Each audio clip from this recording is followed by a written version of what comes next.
Hi guys, Tyler from Live Well Health Centre here. Today I'm going to be running you through a squat and some really common mistakes that we see people make with squats that often lead to pain, especially in the low back area.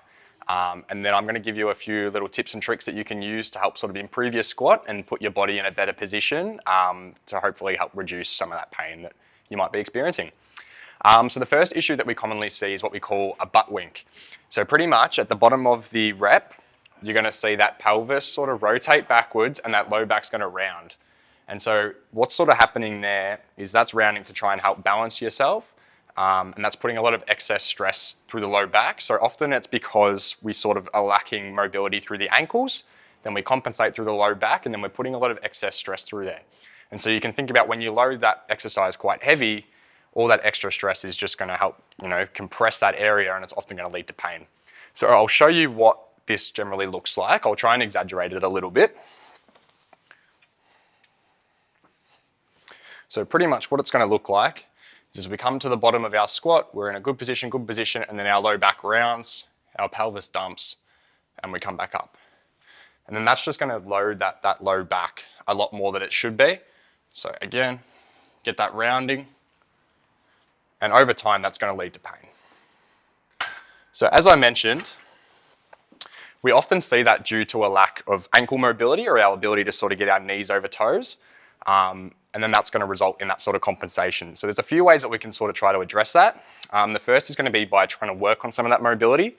So stretching is going to be really good here. So if you get like a box or a bench or a step, and what we can do is step up on that, drive our knees over our toes, and just really try to work on our ability to get our knees over our toes and work that ankle into dorsiflexion. And that's going to help improve our squat and get our body in a better position, okay? So you do that on both legs. That's something you could do as a bit of a warm-up before a squat, or you could just work on your mobility there every day. But that will translate really well to a squat. The next sort of modification we can do is by implementing a wedge or a weight plate underneath our heels, just to elevate them and make it a little bit easier on the joints and a bit easier to sort of drive our knees over our toes. So I've got a couple of little weight plates here. So I'm going to pop them on the ground, about shoulder width apart. So you want them sort of where you're comfortable. Everybody's stance is going to be a little bit different. So that's in quite a comfortable position to me, but you don't want it too wide or too narrow. So then what we're going to do is just carefully come back, prop our heels up. And so when we're in a nice comfortable position, we're going to come down into our squat as usual. And you should find it's a lot easier to get our knees over our toes and stay a lot more upright, just putting our body and our spine in a much safer position.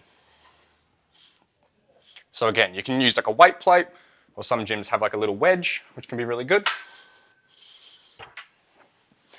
So that's the next sort of modification that you can use to help sort of improve a bit of that mobility and reduce some of that butt wink. Just pop these out of the way.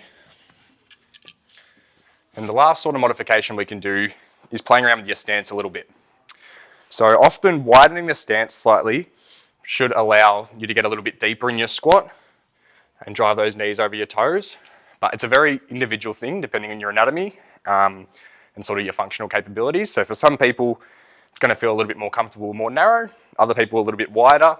So just play around with that a little bit. Some people like to have their toes pointed straight ahead. Personally, I like them just a little bit out, but you don't want them too much either, or that's just going to create excess stress too. So just find what's comfortable for you and go from there. And now the last issue we commonly see is where we drive with our low back or our butt before our chest. And again, that's just going to put a lot of excess stress on the low back, which we don't want. So I'll demonstrate what that looks like. So again, this is going to be quite exaggerated, but it is something we commonly see. So as you're coming down, all looks good, but then we're coming back up and we're driving with our back first, and then our chest follows. And you can think about what that's doing on that way up.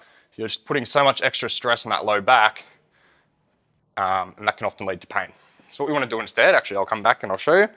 So we want to think about driving up with our backside and our chest at the same time, staying nice and tall, so I'm in a nice comfortable position with my feet, coming down and back up. So chest and backside comes up at the same time, staying nice and tall, like so. And then also, if you're finding issues, especially with that butt wing 2, we want to think about not trying to get too deep in the squat either. Just getting to parallel is fine. So if you're a little bit limited, getting to parallel just there, coming back up. Sort of if we start to work past that point, that's often where that compensation happens. So getting to parallel, you're still going to get a lot out of that exercise, and it's going to be a lot safer. All right, guys, there's a few little common things that we see, common issues that we see with squats, and ways that you can address those. Thanks.